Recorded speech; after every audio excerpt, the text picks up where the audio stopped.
10 दिन संगे रहलू आठो पहरिया, दिलवा के भीतर मयरिया। नैना से दूर होते छल के नैना, देखा विदाई के बेरिया।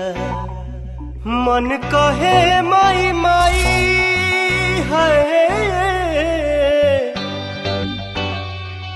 मन कहे माई माई भइल भक्ति में विभोर। हाँ भक्ति में विभोर, हथवा से छूटत नइखे अचरा के कोर, अचरा के कोर, अचरा के कोर।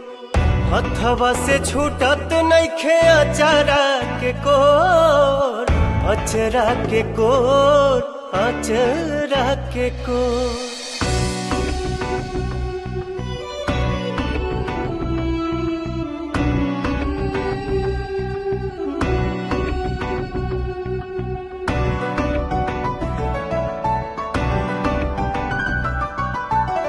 विनय बिहारी पवन तो हर बलकवा, रखी ह तुमाई नजरिया।